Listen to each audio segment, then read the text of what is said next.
Dans cette vidéo, je veux te parler d'une bourse d'études totalement financée, une bourse qui te permet d'aller étudier gratuitement. Il s'agit de la bourse d'études priorité internationale de l'université UMS, c'est-à-dire Universitas Muhammadiyah Surakarta en Indonésie. Cette bourse te couvre toutes les dépenses et te permet d'aller étudier gratuitement.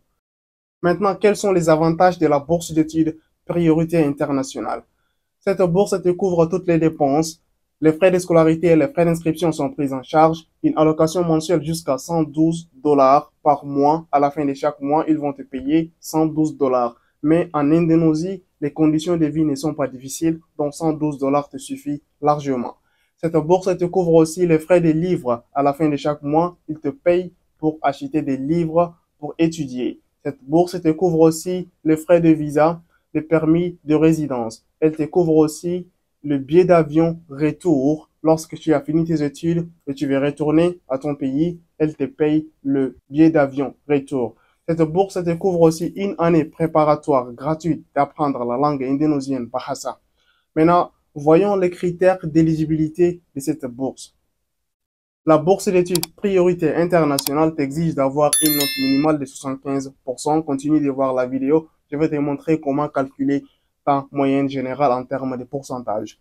Cette bourse t'exige aussi d'avoir ton passeport. La durée de validité de ton passeport ne doit pas être moins de 18 mois, c'est-à-dire une année et demie. Donc, maintenant, cette bourse a fixé une limite d'âge. Pour ceux qui postulent pour la licence, votre âge ne doit pas dépasser 25 ans. Pour ceux qui postulent pour le master, votre âge ne doit pas dépasser les 30 ans. Et pour ceux qui postulent pour le doctorat, votre âge ne doit pas dépasser les 35 ans.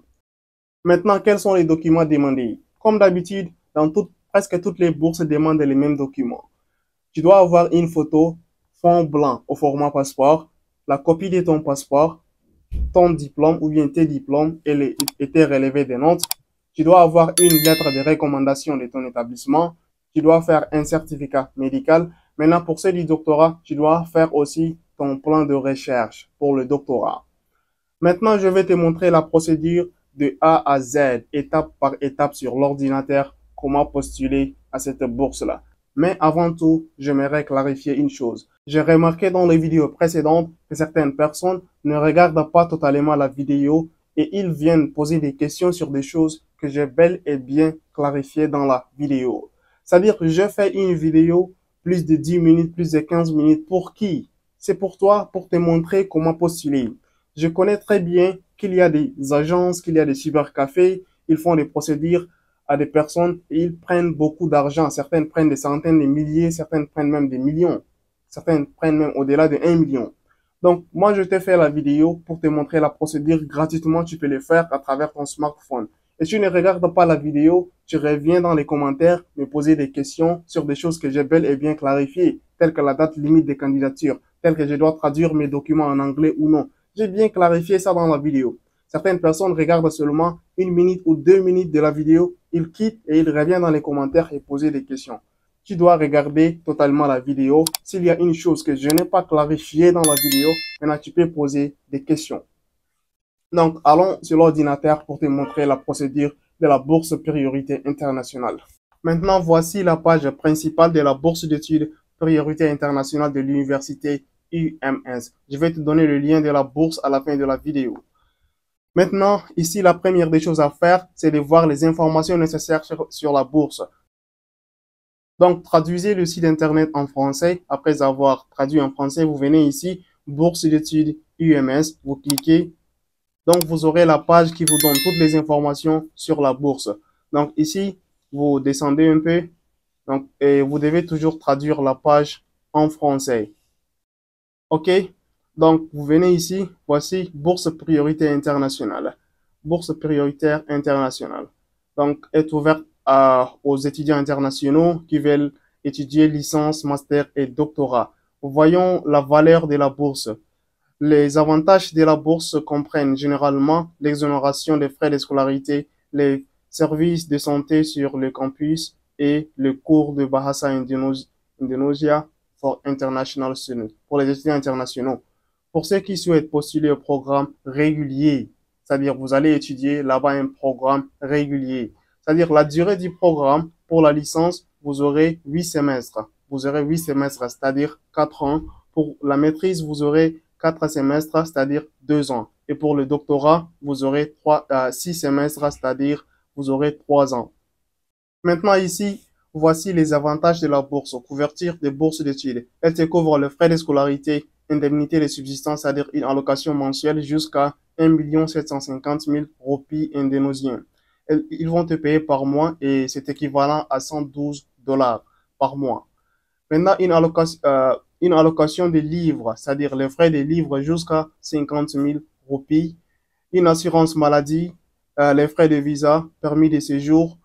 Donc, ils vont te payer le billet d'avion retour. Ils vont aussi te prendre en charge une année gratuite d'apprendre la langue indonésienne.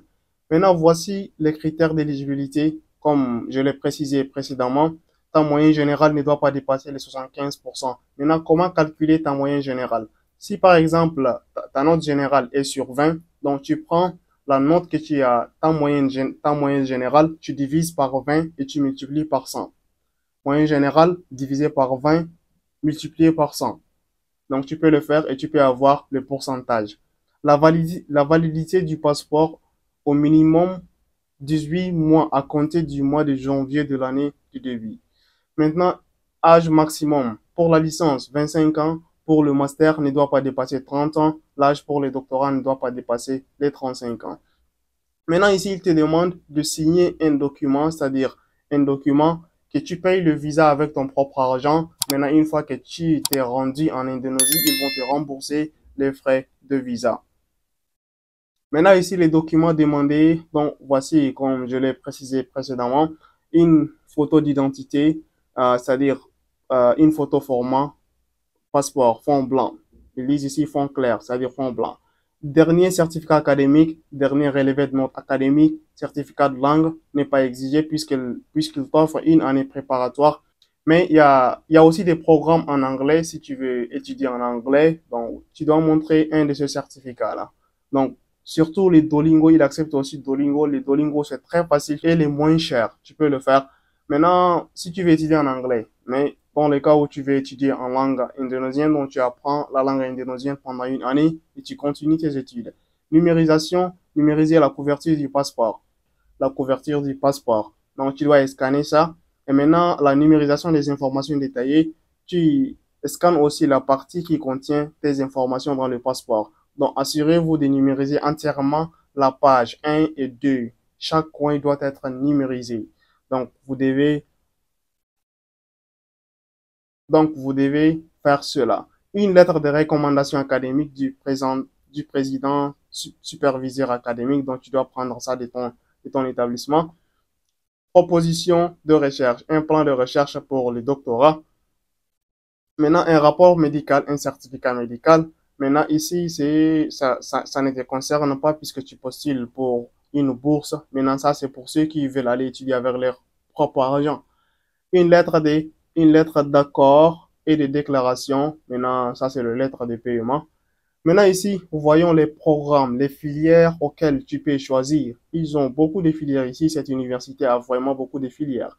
Maintenant, ici, on va faire ici célibataire. Ils disent, bon, c'est Google Translate qui n'a pas bien traduit. C'est-à-dire, ça signifie tout simplement, si vous voyez célibataire, ça signifie tout simplement licence. C'est-à-dire, c'est traduit en anglais et les traducteurs parfois ne traduisent pas correctement. Donc ici, voyons les, voyons les programmes pour la licence. Il y a communication, il y a informatique, il y a système d'information, il y a gestion, comptabilité, développement économique, entreprise numérique, formation, compatibilité. Il y a enseignement de la langue, il y a littérature et langue indonésienne. Donc, vous pouvez cliquer ici sur deux suivants, il y a beaucoup de filières. Donc, vous continuez ici.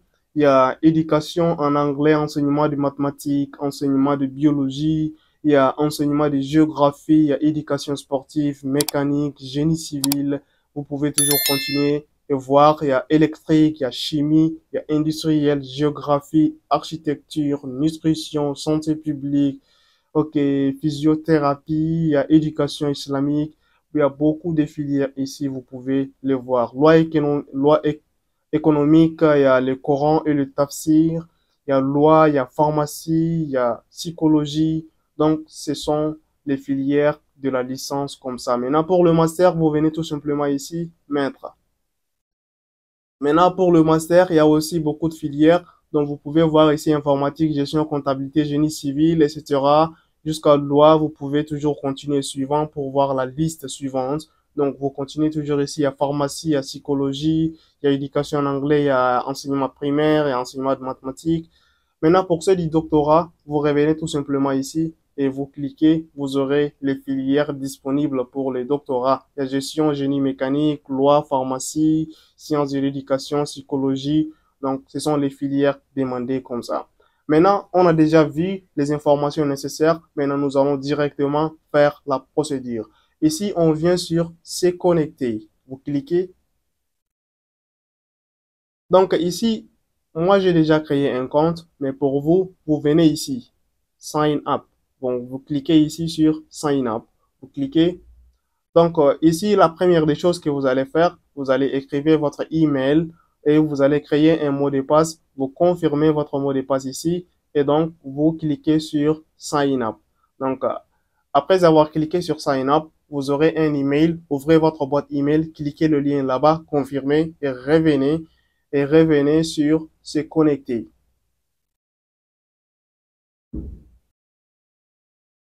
Donc, voici la page auquel nous allons faire la procédure. La première des choses à faire, c'est de compléter votre compte. Vous venez ici, My Account. My Account. Vous pouvez toujours traduire la page en français. Mais moi, je continue comme ça. Donc, donc, voici les informations auxquelles vous devez compléter. Vous devez mettre une photo ici. Donc, pour mettre la photo, vous devez tout simplement cliquer ici et cliquer la photo de votre mémoire, de votre stockage. Maintenant, ici, vous écrivez votre nom, prénom, vous écrivez le numéro de votre passeport. Donc, vous écrivez le pays, votre pays d'origine. Donc, pour moi, je suis du Tchad. Donc, vous écrivez votre pays d'origine. Donc, nationalité, vous écrivez la nationalité. Donc, vous écrivez ici la date de naissance, lieu de naissance, votre statut. Donc, vous êtes célibataire ou marié ou divorcé. Votre genre ici, vous mentionnez masculin ou féminin. Donc, ici, vous précisez le pays de résidence. Donc, vous écrivez votre pays de résidence. Donc, pour moi, je mets Malaisie. Donc, vous mettez ici l'adresse de votre résidence, le code postal. Donc, si vous ne connaissez pas le code postal, cliquez sur Google tout simplement. Euh, Cliquez sur Google et puis il faut demander mon adresse actuelle et vous précisera votre code postal. Maintenant, vous continuez ici, vous mettez votre contact. Donc, cliquez ici si vous utilisez WhatsApp, vous précisez et vous mettez votre numéro de téléphone WhatsApp. Maintenant, ici, la personne en cas d'urgence, la personne qui sera contactée en cas d'urgence, vous mettez ici votre tuteur ou bien n'importe quelle personne qui pourra vous soutenir. Maintenant, ici, vous cliquez sur Save Change. Après avoir enregistré, donc vous venez ici, My Application. Donc, vous venez ici, My Application. Donc, ici, cliquez sur Register Program, c'est-à-dire enregistrer au programme. Donc, vous cliquez. Donc, voici, il vous montre que voilà, Bachelor, Master et Doctorat, c'est-à-dire licence, master et doctorat. Maintenant, on va partir avec la licence. Maintenant, pour le master et le doctorat, c'est la même procédure. C'est la même procédure. Donc, vous suivez seulement les instructions de la licence et vous remplissez les informations. Donc, cliquez ici sur Register Now. Maintenant, voici les informations auxquelles vous devez remplir. Information du passeport. Ici, le numéro du passeport, la date d'expiration du passeport. Ici, vous scannez la couverture, c'est-à-dire la couverture qui est dehors, en dehors du passeport, là, la couverture. Donc, vous scannez la couverture et vous mettez ça ici. Et maintenant, scan of passport, c'est-à-dire le passeport lui-même, à l'intérieur du passeport, là. Il y a une partie qui contient vos informations. Donc, vous scannez la page entière, c'est-à-dire vous scannez les deux pages entières et maintenant, vous téléchargez ça ici. Maintenant, il vous demande Previous Academic Background, c'est-à-dire votre parcours scolaire. Donc, vous devez préciser High School. Donc, vous devez préciser les noms de votre école, donc les noms de votre établissement, l'adresse, l'année auquel vous vous êtes inscrit, l'année auquel vous vous êtes, comment dirais-je, vous avez fini. Et maintenant, ici, vous précisez votre note, la note auquel vous avez obtenu là-bas. Et maintenant, la note là, c'est sur combien? Donc, il vous dit ici out of. Si par exemple, vous avez eu 15 sur 20, vous mettez ici 15 et ici c'est 20. C'est-à-dire, la note maximum, c'est combien? La note maximale. La note maximale, c'est combien? C'est 20. Donc, vous mettez ici 15 sur 20. Donc, out of, si vous traduisez en français, vous aurez 15 sur 20. Donc, on continue. Ici, il vous demande le scan des diplômes. C'est-à-dire, si vous avez le baccalauréat, vous mettez ici le baccalauréat. Vous mettez ici le relevé des notes du baccalauréat et la lettre de recommandation ici. Si vous avez une licence, vous mettez le diplôme du baccalauréat et de la licence ici et tous les relevés des notes du bac jusqu'à la licence et vous mettez votre lettre de recommandation. Pour ceux du doctorat, c'est la même chose. Maintenant, study funding. Maintenant, ici, vous devez faire très attention ici. Maintenant, la bourse dépend de cette section-là. Maintenant, ici, la date auquel vous voulez étudier. Maintenant, ici, la date auquel vous devez choisir ici, c'est-à-dire, elle vous donne seulement le 2 septembre 2025, la rentrée académique du 2 septembre. Donc, vous cliquez. Maintenant, ici, funding. Maintenant, comment vous allez payer vos études? Self-funded, c'est-à-dire, vous allez payer vos études vous-même. Maintenant, self-funded, vous allez payer vos études vous-même. Mais ici, nous, on postule pour la bourse prioritaire internationale fully funded, c'est-à-dire totalement financée. Donc, vous cliquez ici International Priority Scholarship Full Funding. C'est-à-dire, vous postulez pour une bourse totalement financée. Il mentionne ici bourse partiellement financée et vous allez étudier avec votre propre argent, mais nous, on prend ici International Priority Scholarship Full Funding. Donc, vous cliquez ici, programme. Donc, vous devez choisir un programme régulier ou international. Si international, vous devez fournir un certificat en anglais, mais vous allez apprendre la langue indonésienne pendant une année. Donc, vous cliquez sur Regular, c'est-à-dire régulier. Maintenant, select Faculty Program. Vous devez choisir une filière, une faculté ici. Maintenant, vous devez choisir une faculté, c'est-à-dire, par exemple, si vous avez choisi la faculté d'économie et business, donc vous devez choisir un programme ici sous la faculté de l'économie et business. Voici les filières disponibles. Donc, il y a digital business, business digital, il y a comptabilité, il y a management, il y a économie, développement. Donc, par exemple, si vous prenez comptabilité, donc vous cliquez ici et vous devez donc télécharger la copie Proficiency Language. C'est-à-dire ici, si vous avez choisi Regular, c'est-à-dire il vous donne une année préparatoire, vous n'avez pas besoin de montrer un certificat de langue, donc vous téléchargez ici, comment dirais-je, donc vous téléchargez ici votre dernier relevé des notes, puisque vous n'avez pas un certificat de langue indonésienne. Et il vous donne une année préparatoire de la langue, donc ils vont sûrement considérer. Donc ici, la section là est obligatoire, donc pour remplir cela, vous devez mettre le dernier relevé des notes. Maintenant ici, essai, c'est-à-dire il vous donne un sujet et vous devez décrire et parler à propos de ce sujet-là en quelques mots. Donc ici, il vous demande, comment dirais-je, describe your motivation for applying for this program. C'est-à-dire vous devez préciser votre motivation, pourquoi vous postulez pour ce programme. What drives you to pursue higher education in your chosen field? C'est-à-dire pourquoi vous avez choisi cette filière-là. And how do you believe this program will help you achieve your goals? Et comment ce programme, la filière que vous avez choisi, doit contribuer de réussir vos objectifs ou bien vos ambitions. Maintenant, vous allez parler en 150 mots maximum. Maintenant, ici, your study plan. Donc, vous pouvez traduire la page en français. Et tout ce que vous allez faire ici doit être en anglais. Vous pouvez le faire en français et utiliser Google Traduction pour le traduire. Donc, ici, on aura your study plan. Outline your study plan for the duration of your program.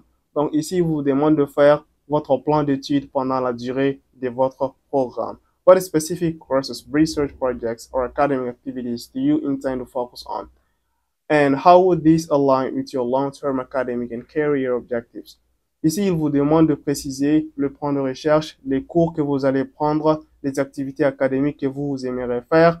Maintenant, vous allez préciser tout ça ici. Vous allez préciser tout ça ici et ça doit être au maximum 150 mots, c'est-à-dire un seul paragraphe. Maintenant ici, academic and non-academic experience. Okay? Academic and non-academic experience. Maintenant ici, il vous demande de préciser vos expériences académiques et non académiques. Discuss your academic and non-academic experience that have prepared you for this program. Donc ici, il vous demande de parler vos expériences académiques et non académiques qui vous préparent pour cette filière, pour le programme que vous avez choisi.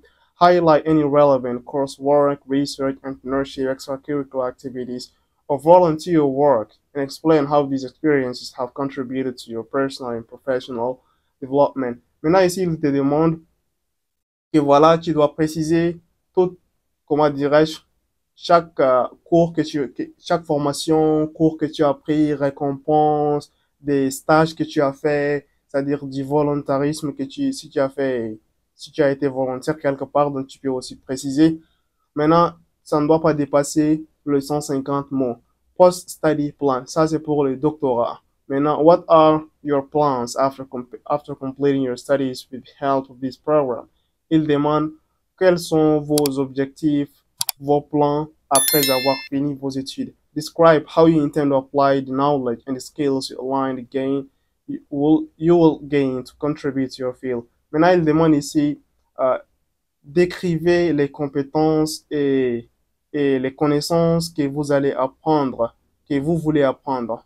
Maintenant, ici, il vous demande décrivez les connaissances et les compétences que vous voulez apprendre pour contribuer dans cette filière. Community, pour contribuer dans votre communauté ou bien dans votre pays. Include any specific career goals, objects or initiative you plan to undertake. Maintenant, il vous demande de préciser objectifs, un projet, des initiatives que vous aimeriez faire. Et ça ne doit pas dépasser les 150 mots au maximum. Maintenant, après avoir rempli tout cela, c'est-à-dire vous avez déjà introduit toutes les informations, donc vous cliquez sur Submit Application. Submit Application, donc vous soumettez l'application et vous avez déjà fini la procédure. Maintenant, après avoir fini cela, vous revenez ici sur My Submission. Donc, vous aurez ici le résumé de l'application. Donc, moi, je n'ai pas rempli les informations, donc je ne peux pas soumettre. Donc, vous devez remplir les informations doucement et soyez sûr que vos informations sont correctes.